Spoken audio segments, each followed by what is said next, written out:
তুমুল প্রতিদ্বন্দ্বিতাপূর্ণ বাংলাদেশ বনাম আফগানিস্তান ম্যাচের একাদশতম ওভার চলছিল তখন। বল করছিলেন রিশাদ হোসেন, এই টুর্নামেন্টের সেরা আবিষ্কার।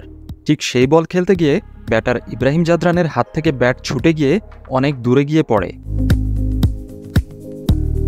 সুপার 8-এর সবচেয়ে গুরুত্বপূর্ণ ম্যাচে বাংলাদেশের বোলাররা সবচেয়ে দারুণ নিয়ন্ত্রিত বোলিংয়ের স্বাক্ষর রেখেছেন এই ম্যাচে। তুখোড় বোলিং করেছেন পেসাররা, আর স্পিনারদের নেতৃত্ব দিয়েছেন রিশাদ। মাত্র ১১৫ রানে বেঁধে ফেলেছেন আফগান ব্যাটারদের। তারই প্রমাণ ১০.৩ ওভার শেষেও তখন আফগান ব্যাটারদের রান মাত্র ৫৯। রিশাদ হোসেনের করা বল হাঁটু গেড়ে বসে সুইপ শট খেলতে চেয়েছিলেন ইব্রাহিম জাদরান। বলে ব্যাটে টাইমিং করার চেয়ে হয়তো রাগ করে বেশ জোরেই মারতে চেয়েছিলেন বলটা, কারণ কোনোভাবেই ৪ ছক্কা হাঁকাতে পারছিলেন না আফগান ওপেনিং পেয়ার। তার কারণেই হাত থেকে ব্যাট ছুটে ছিটকে গিয়ে পড়ে লেগ স্লিপ অঞ্চল অথবা শর্ট ফাইন লেগ অঞ্চলে।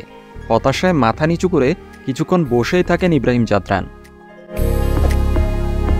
আম্পায়ার নীতিন মেনন দৌড়ে এগিয়ে এসে মাটি থেকে ব্যাট তুলে এগিয়ে আসা তাসকিন আহমেদের হাতে তুলে দেন।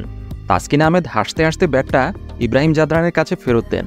ধারাভাষ্যকাররাও তখন মজা পেয়ে হাসছিলেন সবাই।